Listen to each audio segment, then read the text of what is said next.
बिस्मिल्लाहिर्रहमानिर्रहीम। Welcome to medical medics. Today the topic of our discussion is dose response relationship, या जिसको हम कहते हैं डोज रिस्पांस कर्व। इस लेक्चर में हम इसको डिफाइन करेंगे, फिर हम इसकी टाइप्स को देखेंगे, फिर जो इसकी टाइप्स होती हैं उनको हम एक्सप्लेन करेंगे, फिर हम ED50, TD50 और LD50 की डिटेल से बात करेंगे। फिर आखिर पे एक इंपॉर्टेंट सवाल आता है कि व्हाट इज़ थेराप्यूटिक विंडो और उसकी क्या सिग्निफिकेंस है, उसको देखेंगे।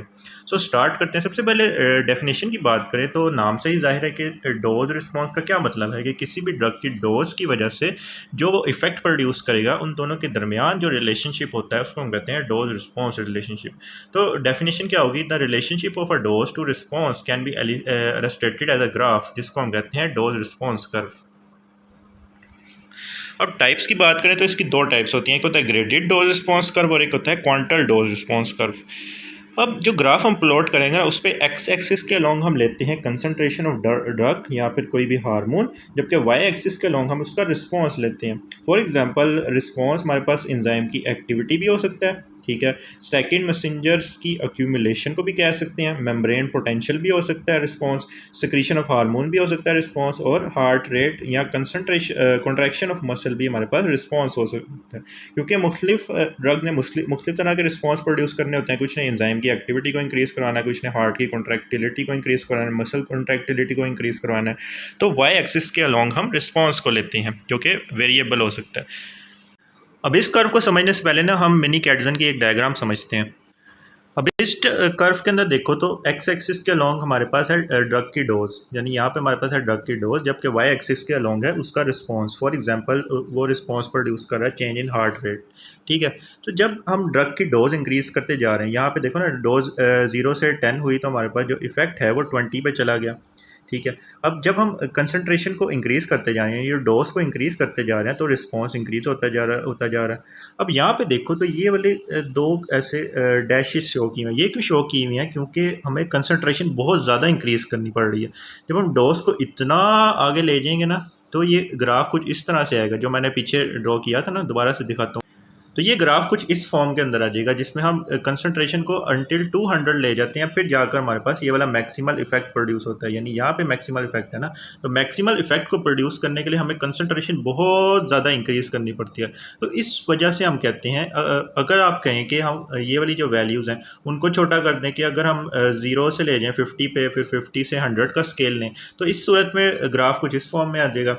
लेकिन इस ग्राफ में देखो ना, तो ये वाला जो पार्ट है ना वो नैरो हो गया। अब चूंकि ये वाला पार्ट नैरो हो गया, तो हम कहते हैं कि ये वाले जो ग्राफ्स की फॉर्म है ना, यानी ये हाइपरबोलिक फॉर्म होती है।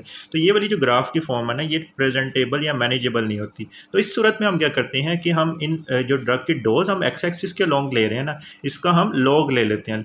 जब लॉग लेंगे ना, तो ये जो शुरू वाली वैल्यूज़ है ना, शुरू वैल्यूज़ हमारे पास ब्रॉड हो जाएंगी, जबकि जो आगे वाली वैल्यूज़ है ना वो शुरू वाली वैल्यूज ब्रॉड हो जाएंगी, जबकि आगे वाली वैल्यूज हमारे पास कंप्रेस हो जाएंगी। अब उसको भी देख लेते हैं। अब ये दूसरे कर्व के अंदर देखो तो हमारे पास लॉग आ गया, यानी हमने डोज का लॉग ले लिया। अब इसमें देखो तो जो पहली वैल्यूज़ है वो 0.5 से लेकर 5 तक है। ये काफ़ी ब्रॉड वैल्यू है, यानी हमने काफ़ी छोटे स्केल के ऊपर भी देख सकते हैं कि इतनी डोज को इंक्रीज़ करने से कितना इफेक्ट आ रहा है। लेकिन जब हम ड्रग की कंसनट्रेशन इंक्रीज़ करते हैं ना, तो ये देखो तो ये काफ़ी ज़्यादा कंप्रेस हो गया, यानी हायर वैल्यूज़ कंप्रेस हो गई हैं और जो लोअर वैल्यूज़ हैं उनको हमने ब्रॉड कर दिया। अब इसका फ़ायदा क्या होता है कि ये वाला ग्राफ हमारे पास प्रेजेंटेबल हो जाता है। अब इन दोनों ग्राफ्स की प्रेजेंटेशन में फ़र्क क्यों आ गया? फ़र्क बेसिकली इस वजह से आया क्योंकि हमने ये वाली शुरू वाली वैल्यूज़ को ब्रॉड कर दिया। अब चूंकि ये वाली वैल्यूज़ ब्रॉड हो गई हैं, तो थोड़ी सी ड्रग की कंसंट्रेशन को इंक्रीज़ करने से जाहिर सी बात है कि थोड़ा सा ही इफेक्ट आएगा। अब चूंकि ये थोड़ा सा इफेक्ट प्रोड्यूस करेंगे, तो ये वाली जो कर्व है ये थोड़ी सी कम स्टीप है। अब जैसे कंसंट्रेशन बहुत ज़्यादा, यहाँ पे देखो ना कंसंट्रेशन बहुत ज़्यादा बढ़ गया, तो एकदम यहाँ पे स्टीपनेस आई और फिर अल्टीमेटली 200 की कंसंट्रेशन पे इसने मैक्सिमम इफेक्ट प्रोड्यूस किया था। तो 200 का कर्व यहाँ तक आकर ये ई मैक्स को शो कर देगा। तो ये फ़ायदा होता है सिग्मोइडल कर्व का हाइपरबोलिक कर्व के ऊपर। अब हम समझते हैं कि ये वाले जो ग्रेडेड डोज रिस्पांस कर्व हैं ये क्या शो कर रहे होते हैं। बेसिकली ये 3 फैक्टर्स को शो कर रहे होते हैं। एक पोटेंसी को शो कर रहे होते हैं, एक एफिकेसी को शो कर रहे होते हैं, और ये ड्रग की सेफ्टी को शो कर रहे होते हैं। अब हम इनको बारी बारी समझ लेते हैं। सो ये हाइपरबोलिक फॉर्म थी। अब यहाँ पर देखो तो ये लेफ्ट साइड पे हमारे पास हाइपरबोलिक फॉर्म है, जो खाली डोज की फॉर्म में हम ले रहे होते हैं, जबकि जो सिग्मोइडल कर्व है इसमें हम डोज का लॉग ले लेते हैं, जिसकी वजह से हमारे पास सिग्मोइडल कर्व प्रोड्यूस होता है। इसमें देखो तो ये भी हमारे पास सिग्मोइडल कर्व शो हुआ हुआ है, जिसमें यहाँ पे हमारे पास लॉग की कंसंट्रेशन है। शुरू में देखो ना तो वैल्यूज़ काफ़ी ज़्यादा ब्रॉड हुई हैं, 0 से 1 तक देखो तो हम 0.01 पे भी देख सकते हैं कि ड्रग की कंसंट्रेशन क्या इफेक्ट प्रोड्यूस कर रही है, 0.01, 0.1 और 1 तक भी हम कंसंट्रेशन को देख सकते हैं। तो ये फ़ायदा होता है सिग्मोइडल कर्व का। अब ये कौन कौन से फैक्टर्स को शो करती है? ड्रग पोटेंसी को शो करती हैं, ड्रग एफिकेसी को शो करते हैं और सेफ्टी को शो करते हैं। अब बारी बारी इनको देख लेते हैं कि पोटेंसी क्या होती है। पोटेंसी बेसिकली ऐसी ड्रग की कंसंट्रेशन होती है जहाँ पर हम हाफ ऑफ मैक्सिमल इफेक्ट को प्रोड्यूस कर देते हैं। यानी अगर ये हमारे पास कर्व है, सिग्मोइडल कर्व कुछ इस तरह से प्रेजेंट है, तो यहाँ पर रिस्पॉन्स है ना, तो हाफ ऑफ रिस्पॉन्स यहाँ पर आएगा। हाफ ऑफ रिस्पॉन्स को प्रोड्यूस करने के लिए ड्रग की जितनी कंसंट्रेशन रिक्वायर होगी ना, उसको हम कहेंगे पोटेंसी ऑफ ड्रग। अब पोटेंसी को मेजर करने के लिए हम एक फैक्टर लेते हैं, that factor is the EC50। EC50 हम लेते हैं पोटेंसी को डिफाइन करने के लिए, यानी इफेक्टिव कंसंट्रेशन 50। अब यानी कितनी ड्रग की कंसंट्रेशन 50% रिस्पॉन्स को प्रोड्यूस कर रही है। अब जितनी EC50 ज़्यादा होगी ना, जितनी EC50 ज़्यादा है, उतनी किसी ड्रग की पोटेंसी कम होगी। अब इस फैक्टर को समझ लेते हैं कि फॉर एग्जांपल हमारे पास दो ड्रग हैं, हमारे पास दो ड्रग्स हैं, एक की कर्व कुछ इस तरह से आ रही है, ठीक है, और एक की कर्व कुछ इस तरह से आ रही है, ठीक है। अब इन दोनों केसेस में हम लेते हैं EC50। यहाँ पे अगर हम EC50 लें तो कुछ यहाँ पे इस तरह से आएगा, 50% रिस्पॉन्स है ना, तो यहाँ पर आएगा। जबकि अगर हम इस दूसरे कर्व की EC50 लें तो यहाँ पर आएगा। तो इस केस में देखें तो फॉर एग्जांपल ये ड्रग A है और ये ड्रग B है। इस केस में देखें तो EC50 किसकी ज़्यादा है? EC50 B ड्रग की ज़्यादा है। जबकि जब हम पोटेंसी की बात करते हैं ना, तो पोटेंसी A ड्रग की ज़्यादा है, यानी A ड्रग ज़्यादा पोटेंट है। वो थोड़ी कंसंट्रेशन के ऊपर ही हाफ ऑफ मैक्सिमल इफेक्ट को प्रोड्यूस कर रहा है। तो A ड्रग जो है वो ज़्यादा पोटेंट है।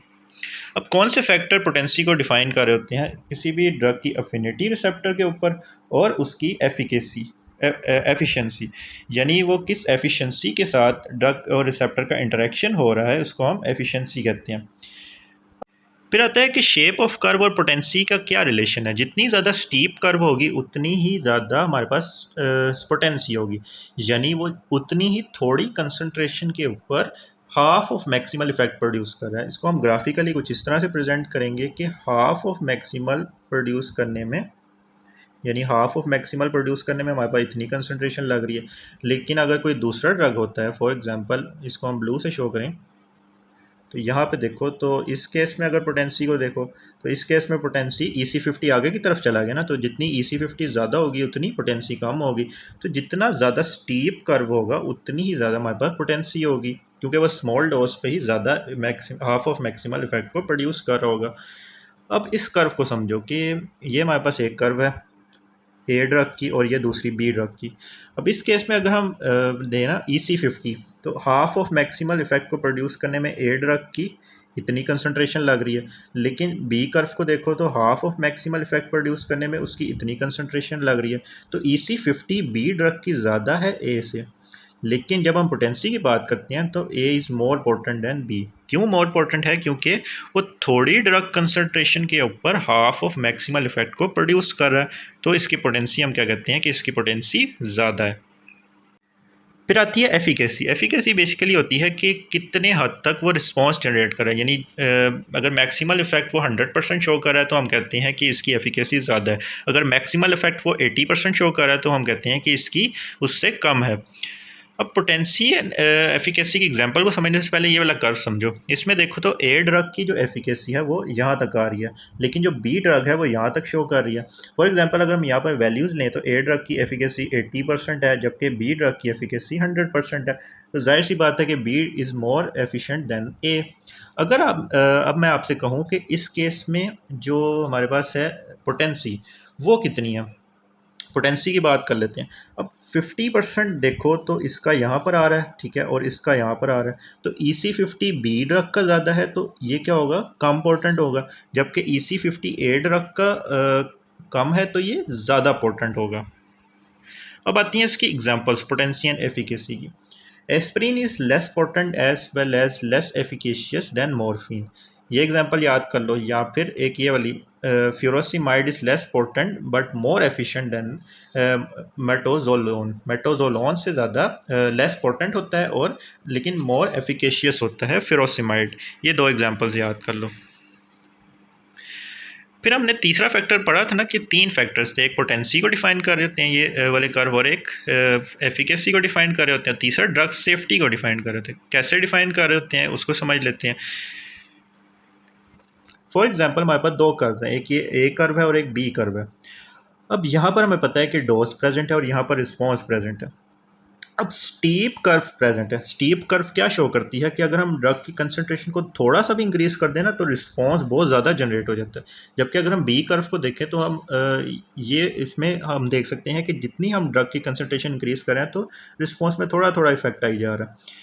अब बात करें तो जो ए वाली ड्रग होगी ना वो ज़्यादा सेफ़ नहीं होगी। क्यों नहीं सेफ़ होगी? क्योंकि हमारे पास टॉक्सिक इफेक्ट प्रोड्यूस होने के चांसेस बढ़ सकते हैं अगर हम डोज को थोड़ा सा भी ज़्यादा कर दें। चूँकि ये स्टीप है ना, स्टीप का क्या मतलब है कि अगर हम डोज को थोड़ा सा इंक्रीज़ करेंगे तो रिस्पॉन्स बहुत ज़्यादा हो सकता है। तो इस केस में टॉक्सिसिटी के चांस ज़्यादा होते हैं। तो हम ये कहते हैं कि ग्रेडेड डोज रिस्पॉन्स कर्व हमारे पास ड्रग की सेफ्टी को भी डिफाइन करता है। जितनी ज़्यादा स्टीप का होगी उतनी ही कम सेफ ड्रग होगी। A sharp increase in slope suggests increasingly higher risk of toxic response as the dose increases. Relative flat slope suggests that the effect of increasing dose is minimal. So जितनी steep slope होगी उतनी ही हमारे पास कम safe होगी drug. अब ये हमारे पास summary है जिसमें हम देख सकते हैं कि यहाँ पे हमारे पास शो की हुई है पोटेंसी, ये हमारे पास है मैक्सिमल इफेक्ट या जिसको हम एफिकेसी बोलते हैं। अब इस कर्व के अंदर देख लेते हैं कि EC50 क्या है। यहाँ पे देखो तो जो रेड वाली कर्व है ड्रग ए की EC50 वो कम है, ठीक है, EC50 कम है। जबकि जो ड्रग बी है जो येलो कलर में है इसकी EC50 ज़्यादा है। तो EC50 का पोटेंसी से इन्वर्स रिलेशन है। इन्वर्स रिलेशन की वजह से हम ये कहते हैं कि ड्रग ए की पोटेंसी ज़्यादा है as compared to drug B. So EC50 is the concentration of the drug that produce half of maximal effect. जबकि अगर मैं आपसे कहूं कि इस केस में एफिकेसी क्या है, तो एफिकेसी हम देख सकते हैं कि तकरीबन दोनों ड्रग्स की बराबर है, यानी मैक्सिमल इफेक्ट दोनों ड्रग्स तकरीबन बराबर ही शो कर रही हैं। इस कर्व के अंदर हम देख सकते हैं कि जो ड्रग ए है उसकी EC50 सबसे कम है, तो ये वाला जो ड्रग होगा वो सबसे ज़्यादा पोटेंट होगा। So A is more potent than B, ठीक है।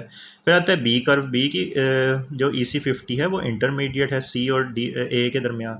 फिर बी आ जाएगा और B is more potent than C. जबकि अगर हम कहें एफिकेसी, तो एफिकेसी की बात करें तो ए जो ड्रग है ए और बी उन दोनों की एफिकेसी बराबर है। उन दोनों की एफिकेसी देखो ना, मैक्सिमल इफेक्ट दोनों प्रोड्यूस कर रहे हैं। जबकि जो सी ड्रग है उसकी एफिकेसी कम है, तो A is equals to B and more than C. अब एग्जाम्पल देख लेते हैं कि आइसोप्रोटेनिनोल, एपिनेफ्रीन और नोरेपिनेफ्रीन ये हमारे पास जो सिंपैथेटिक नर्वस सिस्टम होता है उसका पार्ट होते हैं। अब इनकी जब हम इनको ग्राफिकली प्रेजेंट करते हैं तो ये कुछ इस फॉर्म के अंदर आते हैं। इसमें हम देख सकते हैं कि आइसोप्रोटेनिनोल इसका कुछ EC50 यहाँ पर आएगा। फिर आता है एपिनेफ्रीन, एपिनेफ्रीन का EC50 कुछ यहाँ पर आएगा। फिर आता है नोरेपिनेफ्रीन, नोरेपिनेफ्रीन का EC50 यहाँ पर आ रहा है। तो EC50 की बात करें तो नोरेपिनेफ्रीन का सबसे ज़्यादा है, नोरेपिनेफ्रीन का सबसे ज़्यादा है, फिर एपिनेफ्रीन का है और फिर आइसोप्रोटेनिनोल का। जबकि जब पोटेंसी की बात करेंगे तो पोटेंसी में ये ऑर्डर बिल्कुल इन्वर्स हो जाएगा, यानी पोटेंसी सबसे ज़्यादा है आइसोप्रोटेनिनोल की, फिर एपिनेफ्रीन की और फिर नोरेपिनेफ्रीन की। सो ये हमारे पास एक एग्जांपल आ गई कि पोटेंसी आइसोप्रोटेनिनोल की सबसे ज़्यादा है, फिर एपिनेफ्रीन की एंड देन नोरेपिनेफ्रीन की।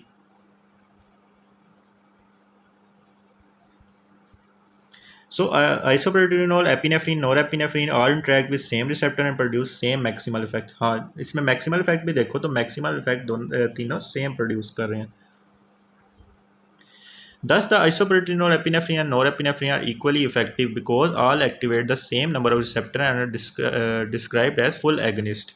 But dose response curve do not look the same. What is the difference? Potency का difference था इन तीनों के दरमियान। अब एक एग्जांपल आती है कि एसिटाइल कोलिन कंट्रैक्शन के ऊपर क्या इफेक्ट करता है, जो स्मूथ मसल के इंटेस्टाइन के स्मूथ मसल्स होते हैं उनकी कंट्रैक्शन के ऊपर क्या इफेक्ट प्रोड्यूस कर रहे हैं। अब यहाँ पे देखो तो एक्स एक्सिस के लॉन्ग हमारे पास है ड्रग की डोज, जबकि वाई एक्सिस के लॉन्ग कॉन्ट्रैक्शन। हमने कहा था ना कि रिस्पॉन्स किसी भी तरह का हो सकता है, सिक्रीशन हो सकती है, कॉन्ट्रैक्शन हो सकती हैं, एंजाइम की एक्टिविटी हो सकती है। तो एसिटाइल कोलिन की कंसंट्रेशन जितनी ज़्यादा बढ़ाते जा रहे हैं तो हमारे पास उतना ही ज़्यादा कॉन्ट्रैक्शन होती जा रही है। अब शुरू में ये ग्राफ थोड़ा सा लेटा हुआ क्यों है, क्योंकि जो शुरू वाला पार्ट है, हमने शुरू में बात की थी ना कि जो शुरू वाला पार्ट होता है ग्राफ का वो काफ़ी ब्रॉड होता है, जबकि जो आगे वाला पार्ट होता है उसको हमने कंप्रेस किया होता है, क्योंकि लॉग लेने का यही फ़ायदा था ना कि हम ग्राफ को प्रेजेंटेबल बना सकें। तो इस वजह से ये वाला पार्ट थोड़ा सा लेटा हुआ होता है। अब ग्रेडेड डोज रिस्पॉन्स के बाद आता है क्वांटल डोज रिस्पॉन्स कर्व। ये बेसिकली उस केसेस में हम बनाते हैं जब ऑल और नन की सिचुएशन हो। फॉर एग्जांपल हम ड्रग देते हैं जिसकी वजह से ट्रेमर ठीक हो रहे हैं। अब या तो ट्रेमर ठीक होंगे या फिर नहीं होंगे, इसमें कोई भी मतलब ग्रेड नहीं आ रहा, या तो हो रही है या फिर नहीं हो रही, या तो सीजर ठीक होंगे या फिर नहीं होंगे, या फिर ट्रेमर्स ठीक होंगे या फिर नहीं होंगे। तो ऑल और नन की सिचुएशन में जो कर्व आती है that curve is a quantal dose response curve. ये भी डोज और इफेक्ट के दरमियान कर्व होता है। अब ये बेसिकली इसको हम इस ग्राफ से समझेंगे। अब इसमें एक्स एक्सिस के अलोंग है हमारे पास ड्रग की कंसंट्रेशन जो कि लॉग के अंदर है, और वाई एक्सिस के अलोंग हमारे पास पेशेंट नंबर ऑफ पेशेंट्स हैं। अब जब हम ड्रग की कंसंट्रेशन लेते हैं 1 मिलीग्राम पे 2 पेशेंट्स के अंदर हमारे पास मतलब 2 पेशेंट को उनके ट्रेमर्स ठीक हो जाते हैं, क्योंकि हमने कहा ना कि ये ग्रेडेड रिस्पॉन्स नहीं है, ये क्वांटल है, या तो प्रोड्यूस होगा या फिर नहीं प्रोड्यूस होगा। तो 1 मिलीग्राम ड्रग जब हमने दिया तो 2 पेशेंट्स के अंदर हमारे पास इफेक्ट प्रोड्यूस हो गया। फिर आता है 2 मिलीग्राम। फिर 2 मिलीग्राम जब हमने दिया ना तो 1 मिलीग्राम जब हमने दिया तो 2 पेशेंट्स के अंदर हमारे पास रिलीफ आ गया। फिर आते हैं जब हमने 2 मिलीग्राम दिया, यानी यहाँ पे 2 है ना, तो जब हमने 2 मिलीग्राम ड्रग दिया तो 8 पेशेंट्स के अंदर हमारे पास इफेक्ट प्रोड्यूस हो गया, यानी वो उनको रिलीफ मिल गया, यानी 2 फिर 8 आ गए। फिर हमने जब 4 मिलीग्राम ड्रग की कंसनट्रेशन की तो 10 पेशेंट्स को रिलीफ मिल गया। फिर जब हमने ड्रग की कंसंट्रेशन को 8 किया तो हमारे पास 20 पेशेंट्स के अंदर रिस्पॉन्स जनरेट हो गया। फिर जब हमने ड्रग की कंसंट्रेशन को 16 किया तो 25 पेशेंट्स के अंदर हमारे पास रिलीफ देखने को मिला। फिर हमने जब ड्रग की कंसंट्रेशन को 32 किया तो 20 पेशेंट्स के अंदर हमारे पास रिस्पॉन्स प्रोड्यूस हुआ। जब हमने ड्रग की कंसंट्रेशन को 64 किया तब हमारे पास 10 पेशेंट्स के अंदर रिस्पॉन्स प्रोड्यूस हुआ। फिर जब हमने ड्रग की कंसंट्रेशन को 120 किया तो हमारे पास 5 पेशेंट्स के अंदर रिस्पॉन्स प्रोड्यूस हो गया। तो इस तरह के कर्व को हम कहते हैं कि बेल शेप कर्व प्रोड्यूस हुए। इसकी हम शेप देख सकते हैं ना कि बेल शेप कर्व है। ये बेल शेप कर्व इंडिकेट कर रहा है कि डोज की कंसंट्रेशन को इंक्रीज करने से कितने पेशेंट्स के अंदर हमारे पास सिम्टम्स में रिलीफ प्रोड्यूस हुआ है। इसको हम इस तरह से रिप्रेजेंट करेंगे कि यहाँ पे देखो कि 1 मिलीग्राम जब हमने किया तो 2 पेशेंट्स थे। फिर 2 मिलीग्राम जब हमने ड्रग की कंसंट्रेशन किया तो 8 पेशेंट्स को रिलीफ मिला। फिर 4 पे 10th को, और 8 पे हमारे पास 20 पेशेंट्स को, 16 पे 25, 32 पे 20 पेशेंट्स, 64 पे 10 पेशेंट एंड 128 पे 5 पेशेंट्स को। तो इस तरह के कर्व को हम कहते हैं बेल शेप कर्व। अब अगर मैं इन वैल्यूज़ को प्लस करता जाऊँ, यानी हम कह सकते हैं ना कि 2 जब हमने ड्रग की कंसंट्रेशन की है ना तो ये जो 2 पेशेंट यहाँ वाले हैं तो इनको भी तो रिलीफ मिलेगा ना इस 2 मिलीग्राम से। इसी तरह जब हमने 8 किया तो इन शुरू वालों को भी तो रिलीफ मिलेगा ना। तो अगर हम इन वैल्यूज़ को प्लस करते जाएं, प्लस करने से क्या होगा, 2 + 8 करेंगे, फिर इसी तरह इसमें 10 प्लस करेंगे, ये सारी वैल्यूज़ का अगर मैं प्लस करता जाऊँ ना तो ये वाला कर्व कुछ इस तरह से बन जाएगा, इस तरह से बन गया। अब कैसे ये इस तरह से बना है कि फॉर एग्जांपल 16 वाला कर्व है ना, तो 16 मिलीग्राम जब हमने ड्रग दिया तो 25 पेशेंट्स के अंदर रिस्पॉन्स आया। अब 16 जब हमने दिया तो 25 में रिस्पॉन्स आया। अब जो इससे पहले वाले हैं इनमें भी तो आएगा ना, जाहिर सी बात है कि ये 1 से ही ठीक हो गया, तो अगर हम इनको 16 भी देंगे तो ये रिस्पॉन्स प्रोड्यूस कर देंगे। तो अगर मैं इनमें वैल्यूज इस तरह से प्लस करता जाऊँ तो ये कुछ इस तरह से करवाएगा कि सबसे पहले 2 वाला आएगा, यहाँ पे देखो तो ये 2 वाला आ गया, ठीक है। अब फिर 2 के बाद मैं इसमें प्लस कर दूंगा 8 जब इसके अंदर प्लस करूंगा तो ये वाला जो कर्व है ये 10 का आ जाएगा, 2 + 8 10 आ जाएंगे। फिर हमारे पास 10 + 10 कितने हो जाएंगे 20, तो ये तीसरे नंबर वाला देखो तो ये 20 है। फिर 20 के बाद इसके अंदर 20 ये वाला प्लस करेंगे, 20 ये वाला जब इसके अंदर प्लस करेंगे तो कितना हो जाएगा 40 हो जाएगा। तो ये वाला कर्व देखो ये 40 वाला है। अब 40 के बाद देखो तो 40 के बाद कितना है, 25 है ये वाला। 40 के अंदर अगर हम 25 प्लस करें तो कितना हो जाएगा, 65 हो जाएगा। ठीक है, 65 के बाद हम देख सकते हैं कि यहाँ पे कितना प्रेजेंट है, यहाँ पे देखो तो 20 प्रेजेंट है। अब 65 में हम 20 प्लस करें तो कितना हो जाएगा, यहाँ पे देखो तो 85 हो जाएगा। 85 में अगर हम फिर प्लस करें, 10 प्लस करें, यहाँ पे देखो 10 प्रेजेंट है, तो 10 प्लस करेंगे तो ग्राफ कुछ इस फॉर्म में आ जाएगा, और आखिर पे हमारे पास 5 प्रेजेंट है, तो प्लस करते जाएंगे तो ये वाले ग्राफ कुछ इस तरह आ जाएंगे। अब इन सारे ग्राफ को आपस में मिला दें तो अल्टीमेटली हमारे पास जो कर्व होगा वो इस शेप का आ जाएगा। अब इनको हम इस तरह से देख सकते हैं कि इसमें ये जो नीचे वाले कर्व हैं ये वही जो हमने पहले डिस्कस किए अलग अलग से, और ये वाले जो कर्व हैं ये जो अभी बाद में डिस्कस किए ये वो वाले कर्व हैं। तो इसमें हमने कहा कि बेल शेप कर्व आता है। Majority of responders in the middle mean response is approximately इतना, यानी जो मिडल के अंदर प्रेजेंट है वो मेजॉरिटी के अंदर इफेक्ट प्रोड्यूस कर चुके होते हैं। नेक्स्ट आती है therapeutic index. Therapeutic index basically ratio होती है between toxic effect and the lethal effect. इन दोनों के दरमियान की जो रेशियो होती है वो होती है थेराप्यूटिक इंडेक्स। फिर आता है मीडियन इफेक्टिव डोज और lethal effective median lethal dose, इन दोनों के दरमियान का इफेक्ट। ये जो मीडियन इफेक्टिव डोज होती है ये ऐसी डोज होती है जो कि 50% पेशेंट्स के अंदर थेराप्यूटिक इफेक्ट्स प्रोड्यूस कर दे, नाम से ही जाहिर है ना। फिर आता है toxic dose. Median toxic dose का क्या मतलब है, ऐसी डोज जो कि 50% पॉपुलेशन के अंदर टॉक्सिक इफेक्ट प्रोड्यूस कर दे। अब मीडियन टॉक्सिक डोज और मीडियन लीथल डोज के दरमियान क्या डिफरेंस है। जब हम एनिमल स्टडी करते हैं ना तब हम लीथल डोज को लेते हैं, और जब हम ह्यूमन स्टडी करते हैं तब हम टॉक्सिक डोज को लेते हैं, क्योंकि उसमें डू एंड डाई वाली सिचुएशन आ जाती है ना लीथल डोज के अंदर। तो इस वजह से हम एनिमल स्टडी में लीथल डोज को पढ़ते हैं, जबकि ह्यूमन स्टडी में हम टॉक्सिक डोज को पढ़ते हैं। फिर आता है थेराप्यूटिक विंडो।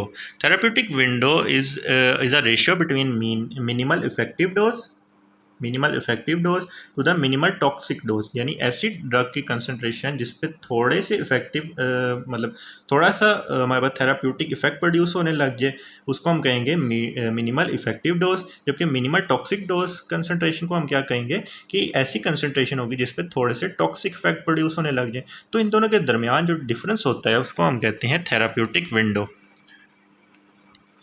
अब यहाँ पर देखो तो हमारे पास यहाँ पर थेराप्यूटिक रिस्पॉन्स जनरेट होने लग गया, और यहाँ पर देखो तो यहाँ पे हमारे पास इफेक्टिव प्रोड्यूस होने लग गया, एडवर्स इफेक्ट प्रोड्यूस होने लग गया। तो इन दोनों के दरमियान हम देख सकते हैं कि थेराप्यूटिक विंडो एग्जिस्ट कर रही है।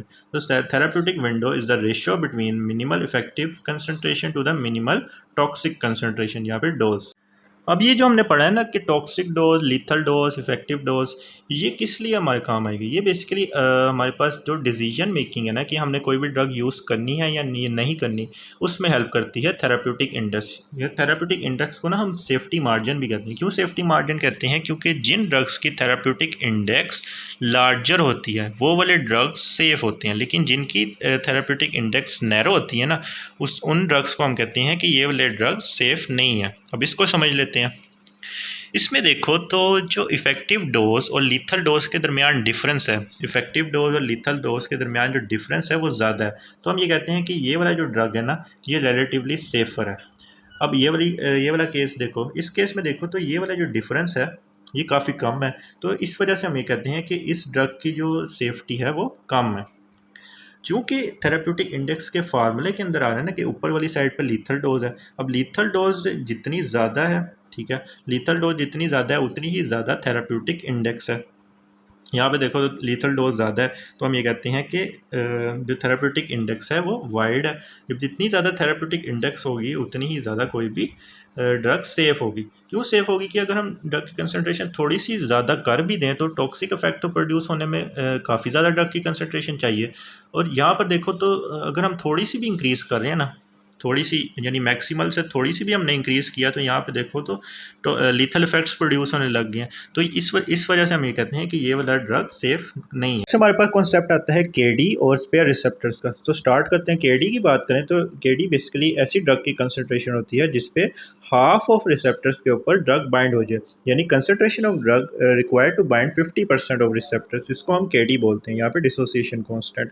ये मेजर करती है किसी भी ड्रग की उसके रिसेप्टर्स के लिए कितनी अफिनिटी है। जितनी स्मॉलर केडी होगी ना उतनी ही ज़्यादा किसी रिसेप्टर की उसकी अफिनिटी होगी। अब इस पॉइंट को समझ लेते हैं। फॉर एग्जांपल हमारे पास एक ड्रग है 5 मिलीग्राम, उसकी कंसंट्रेशन है 5 मिलीग्राम, हमने ड्रग दिया और वो इन रिसेप्टर्स के ऊपर आकर बाइंड हो गई है। 6 में से हम देख सकते हैं कि 3 रिसेप्टर्स के ऊपर आकर बाइंड हो गई है। दूसरी तरफ एक ड्रग है जो कि 10 मिलीग्राम देने पर 3 रिसेप्टर्स के ऊपर बाइंड हो रही है। तो इस केस में अगर बात करें तो अफिनिटी किस ड्रग की ज़्यादा है? ऑब्वियसली उस ड्रग की अफिनिटी ज़्यादा होगी जो थोड़ी कंसंट्रेशन पे ज़्यादा रिसेप्टर्स पे बाइंड होगी है। अब 10 मिलीग्राम हमने दिया, फिर जाकर ये 3 रिसेप्टर्स पर बाइंड हुई है, तो इस केस में इसकी अफिनिटी क्या है? कम है, जबकि केडी क्या होगा? ज़्यादा होगा, यानी हमें ज़्यादा ड्रग की कंसंट्रेशन करनी पड़ रही है हाफ ऑफ रिसेप्टर्स पर बाइंड होने के लिए। सो इस केस में 5 मिलीग्राम ही दिया तो 3 रिसेप्टर्स पर आकर ये बाइंड हो गया, यानी इस केस में अफिनिटी ज़्यादा है, जबकि केडी जो है वो कम है, यानी थोड़ी कंसंट्रेशन चाहिए हाफ ऑफ रिसेप्टर्स को बाइंड करने के लिए। अब इसको हम ग्राफिकली कुछ इस तरह से रिप्रेजेंट करते हैं। इसमें देखें तो ये जो लेफ्ट साइड पे ग्राफ है ये वही शो कर रहा है कि डोज रिस्पॉन्स कर्व, जबकि ये वाला जो कर्व है ना इसमें हम देख सकते हैं कि ये जो वाई एक्सिस पे है ना ये है परसेंटेज ऑफ रिसेप्टर बाउंड। इसमें देखो तो ये वाला जो हाफ ऑफ रिसेप्टर है यानी 50% रिसेप्टर जिस ड्रग की कंसंट्रेशन पर आकर बाउंड हो गया उसको हमने कहा केडी, यानी ड्रग की ऐसी कंसंट्रेशन जिस पे 50% रिसेप्टर बाउंड हो जाए उसको हम कहते हैं केडी या फिर डिसोसिएशन कांस्टेंट। सो इसको हम ग्राफिकली इस तरह से रिप्रेजेंट करें। अब नॉर्मली हम देख सकते हैं कि जो EC50 है, EC50 वो बराबर है केडी के, यानी ऐसी ड्रग की कंसंट्रेशन जिस पे हम हाफ ऑफ मैक्सिमम रिस्पांस को जनरेट करें वो बराबर है ऐसी ड्रग की कंसंट्रेशन जिस पे 50% रिसेप्टर बाउंड हुए हैं। अब आपने ये वाला पॉइंट ज़रूर याद रखना है कि EC50 is equal to KD, किस केस में? जब स्पेयर रिसेप्टर प्रेजेंट ना हो। अब हम बात करने लगे हैं कि ये स्पेयर रिसेप्टर होते क्या हैं। स्पेयर रिसेप्टर ऐसे रिसेप्टर्स होते हैं जिन पर ड्रग बाइंड नहीं हुआ होता है, फिर भी हमारे पास मैक्सिमम रिस्पांस प्रोड्यूस हो रहा होता है। फॉर एग्जांपल यही वाला केस लेते हैं कि 5 मिलीग्राम ड्रग दिया, ये 5 milligram drug half of receptors पर बाइंड हो गया, हाफ ऑफ रिसेप्टर पर बाइंड होकर इसने मैक्सिमल इफेक्ट प्रोड्यूस कर दिया, मैक्सिमल इफेक्ट प्रोड्यूस कर दिया। अब इस केस में ये वाले जो 3 रिसेप्टर्स होंगे इनको हम कहेंगे कि ये हैं स्पेयर रिसेप्टर्स, क्योंकि इसके साथ कोई भी रिसेप्टर बाइंड नहीं हुआ। अब चूंकि इसके साथ कोई भी रिसेप्टर बाइंड नहीं हुआ तो हम कहते हैं कि ये स्पेयर रिसेप्टर्स हैं। ठीक होगी बात। स्पेयर रिसेप्टर बेसिकली प्रेजेंट कब होते हैं? जब हमारे पास केडी ग्रेटर देन EC50। अब इस पॉइंट को समझ लेते हैं। इसको समझने के लिए ये वाली डायग्राम है, ये हमारे पास रिसेप्टर्स प्रेजेंट हैं, इन रिसेप्टर्स के ऊपर आकर ड्रग ने बाइंड करना है। फॉर एग्जांपल हमने 5 मिलीग्राम ड्रग दिया, 5 मिलीग्राम ड्रग है, उसका फॉर एग्जांपल हम लेते हैं कि एक ही मॉलिक्यूल है, ठीक है। अब ये जो एक ही मॉलिक्यूल है ना ये इस रिसेप्टर के ऊपर आकर बाइंड हो गया। अब ये इस रिसेप्टर के ऊपर आकर बाइंड हुआ है 1 सेकेंड के लिए, ठीक है, 1 सेकेंड के लिए आकर बाइंड हुआ है। लेकिन जो सेल के अंदर मशीनरी है ना, इस रिसेप्टर ने इस मशीनरी को एक्टिव करना है, और जो जितनी देर के लिए इस इफेक्टर साइट को एक्टिव करेगा ना वो टाइम है हमारे पास 1 मिनट, यानी वो रिसेप्टर के ऊपर तो 1 सेकंड के लिए बाइंड हुआ, लेकिन जो इसने सेल के अंदर रिस्पॉन्स प्रोड्यूस किया ना वो 1 मिनट के लिए था। ठीक होगी बात। अब 1 सेकंड के बाद इसने डिसोसिएट होकर इधर आ जाना, डिसोसिएट होकर जब इधर आएगा तो ये इधर बाइंड हो जाएगा और ये इस वाली मशीनरी को एक्टिव कर देगा। इसी तरह फिर ये इधर आएगा तो इधर आकर बाइंड हो जाएगा।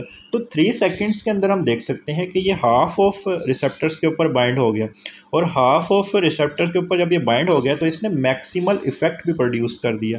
ठीक है, अब मैक्सिमल इफेक्ट इसने प्रोड्यूस कर दिया तो हम कहते हैं, यानी इस केस में हमारे पास जो EC50 है वो प्रोड्यूस हो रहा है। अब हमने कहा कि स्पेयर रिसेप्टर्स तब प्रेजेंट होंगे जब हमारे पास KD ग्रेटर होगा EC50 से, यानी KD क्या था? हाफ ऑफ मैक्सिमम रिसेप्टर्स के ऊपर बाइंड होने के लिए कितनी ड्रग की कंसंट्रेशन चाहिए। ठीक है, अब इस केस में तो ड्रग के ऊपर बाइंड एक टाइम पर एक ही रिसेप्टर के ऊपर बाइंड हो रहा है, तो हम क्या करेंगे कि ड्रग की कंसंट्रेशन को इंक्रीज़ करेंगे। जब ड्रग की कंसंट्रेशन को हम इंक्रीज़ करते हैं तो जाहिर सी बात है कि KD इंक्रीज़ होता जाएगा। ठीक है, जब KD इंक्रीज़ होगा तो हम कहेंगे कि KD is greater than EC50, यानी half of maximum response produce करने के लिए जितनी कंसंट्रेशन चाहिए, यानी EC50 is less than KD, यानी हाफ ऑफ रिसेप्टर बाइंडिंग के लिए जितनी ड्रग की कंसंट्रेशन चाहिए वो ज़्यादा है हाफ ऑफ मैक्सिमम रिस्पॉन्स को प्रोड्यूस करने के लिए, क्योंकि टाइम डिफरेंस है ना, टाइम डिफरेंस की वजह से क्या होगा कि वो इधर आके बाइंड हो जाएगा या फिर इधर आके बाइंड हो जाएगा, तो स्पेयर रिसेप्टर कंटिन्यूसली प्रोड्यूस होते चले जाएंगे। तो अगर हम ड्रग की कंसनट्रेशन को इंक्रीज़ कर दें तो हम KD को अचीव कर लेंगे, यानी half of maximum drug binding को अचीव कर लेंगे। तो इसके लिए हमें KD को इंक्रीज़ करना पड़ता है। तो spare receptors are present when KD is greater than EC50। अब इसकी दो वजह थी कि इंटरसेलुलर जो मशीनरी है वो लिमिटेड होती है और टाइम डिफरेंस 1 सेकंड के लिए वो रिसेप्टर्स पर बाइंड हो रहा था, लेकिन जो उसने सेल के अंदर मशीनरी को एक्टिव किया ना वो ज़्यादा देर के लिए किया, जिसकी वजह से हम ये कहते हैं कि स्पेयर रिसेप्टर्स प्रोड्यूस होते चले जा रहे हैं। इसकी वजह से हमने फिर ड्रग की कंसनट्रेशन को इंक्रीज़ किया ताकि हम KD को अचीव कर सकें। KD जब चूँकि हमने KD को इंक्रीज़ किया ना, तो KD is greater than EC50, तो स्पेयर रिसेप्टर्स प्रेजेंट होंगे। या फिर हम ये भी कह सकते हैं कि मैक्सिमम बाइंडिंग के लिए हमें ज़्यादा ड्रग चाहिए। मैक्सिमम बाइंडिंग के लिए क्यों ज़्यादा ड्रग चाहिए? क्योंकि वो रिसेप्टर के ऊपर थोड़ी देर के लिए बाइंड कर रहा है। तो अगर हम ड्रग की कंसनट्रेशन को इंक्रीज़ कर दें, तो फॉर एग्जांपल 1 सेकंड के लिए कोई ड्रग इधर से इधर भी किया तो दूसरी साइड से दूसरा ड्रग आकर इधर दोबारा से बाइंड हो जाएगा। तो मैक्सिमम बाइंडिंग के लिए हमें ज़्यादा ड्रग चाहिए, यानी KD ज़्यादा है। लेकिन जो मैक्सिमम इफेक्ट है ना, उसके लिए हमें थोड़ा ड्रग चाहिए। एक ड्रग से भी हमारा काम तो चल रहा था, एक ड्रग से ही यहाँ पे बाइंड हो रहा था, तो तीनों तरह के रिसेप्टर तो एक्टिव हो रहे थे। तो मैक्सिमम इफेक्ट के लिए हमें थोड़ी ड्रग की कंसंट्रेशन चाहिए, लेकिन मैक्सिमम बाइंडिंग के लिए हमें ड्रग की कंसंट्रेशन ज़्यादा चाहिए। So for maximum binding we need more drug, लेकिन जो मैक्सिमम इफेक्ट है वी नीड लेस ड्रग। क्यों लेस ड्रग हमें चाहिए? क्योंकि दोबारा से डिस्कस कर लेते हैं कि उसका टाइम डिफरेंस था। टाइम डिफरेंस की वजह से क्या हो गया, 1 सेकंड में वो उधर से दूसरे रिसेप्टर पर चला गया, उधर से तीसरे पे चला गया, लेकिन जो उसने सेल के अंदर रिस्पॉन्स प्रोड्यूस किया वो ज़्यादा देर के लिए था, तो मैक्सिमम इफेक्ट तो प्रोड्यूस हो गया। लेकिन अगर हम KD की बात करें तो KD हमें इंक्रीज़ क्यों करना पड़ा? क्योंकि उसकी बाइंडिंग बहुत थोड़ी देर के लिए थी। तो अगर हम ड्रग की कंसंट्रेशन को इंक्रीज़ कर देंगे ना, फिर ही जाकर हमारे पास हाफ ऑफ रिसेप्टर के ऊपर बाइंडिंग होगी, जिसको हम KD कहते हैं। ठीक होगी बात? एक पॉइंट आता है कि if spare receptor are present then sensitivity increase. Sensitivity receptors की इंक्रीज़ हो जाती है अगर स्पेयर रिसेप्टर प्रेजेंट हो। अब पॉइंट आता है कि अगर स्पेयर रिसेप्टर प्रेजेंट है ना, फिर अगर हम कोई भी एंटेगनिस्ट दें तो वो क्या करेगा कि पोटेंसी को डिक्रीज़ कर देगा, लेकिन जो एफिकेसी होगी ना वो सेम रहेगी। अब इसको हम इस एग्जांपल से समझते हैं कि स्पेयर रिसेप्टर और एंटेगनिस्ट का क्या रिलेशन है। फॉर एग्जांपल हमने एक ड्रग दिया जिसकी कंसंट्रेशन है 5 मिलीग्राम। 5 मिलीग्राम ड्रग दी है, ठीक है। अब ये 5 मिलीग्राम ड्रग ना 5 रिसेप्टर्स पर आकर बाइंड हो गया, 10 में से 5 रिसेप्टर्स के ऊपर आकर ये बाइंड हो गया, जिसकी वजह से मैक्सिमल इफेक्ट प्रोड्यूस हो रहा है। ठीक हो गया। अब इस केस में ये वाले जो रिसेप्टर है ना, ये अभी ऑक्यूपाई नहीं हुए, नीचे वाले। अब हमने दिया एंटेगनिस्ट। एंटेगनिस्ट ने क्या करना है कि इन रिसेप्टर्स को, फॉर एग्जांपल ये 3 रिसेप्टर्स को आकर ब्लॉक कर दिया। अब इस केस में अगर मैं 5 मिलीग्राम ही ड्रग दे रहा हूँ, तो चूंकि रिसेप्टर्स की तादाद कम हो गई है, तो ये मैक्सिमल इन रिसेप्टर्स पे ऊपर आकर बाइंड नहीं होंगे। तो मुझे ड्रग की कंसनट्रेशन को इंक्रीज़ करना पड़ेगा, 5 से 10 करना पड़ेगा। 5 से जब मैं 10 करूँगा, फिर ये आकर इन 5 रिसेप्टर्स के ऊपर आकर बाइंड होंगे। अब चूंकि मुझे EC50 को इंक्रीज़ करना पड़ा, यानी ऐसी ड्रग की कंसंट्रेशन जिसमें मुझे 50% रिस्पॉन्स मिले, ड्रग की कंसंट्रेशन को मुझे इंक्रीज़ करना पड़ा ना, तो हम कहते हैं कि इस केस में पोटेंसी डिक्रीज़ हो गया। लेकिन जो मैक्सिमल इफेक्ट है वो तो तब भी प्रोड्यूस हो गया जब हमने ड्रग की कंसंट्रेशन को इंक्रीज़ किया। तो हम ये कह सकते हैं कि अगर स्पेयर रिसेप्टर प्रेजेंट होंगे तो एंटेगनिस्ट पोटेंसी को तो डिक्रीज़ करेगा, लेकिन जो एफिकेसी है वो सेम रहेगी। अब ये एग्जांपल पीछे मिस हो गई थी कि कुछ ऐसे ड्रग्स होते हैं जिनकी थेराप्यूटिक इंडेक्स नैरो होती है। ये सेफ ड्रग नहीं होते, क्योंकि अगर हम इनकी थोड़ी सी भी ड्रग की कंसंट्रेशन को इंक्रीज़ कर देंगे तो टॉक्सिक इफेक्ट्स प्रोड्यूस होने लग जाते हैं। इनको याद रखने के लिए निमोनिक है guy, warning these drugs are lethal. Guy, warning these drugs are lethal. Guy stand for gentamicin, warning stand for warfarin, D stand for theophylline, drug stand for digoxin, R stand for AED, for example phenytoin, lithium, lethal stand for lithium. So ये हमारे पास narrow therapeutic index वाले drugs होते हैं। So this was all about dose response curve. If you like this video, then kindly share it with your friends and subscribe to my channel.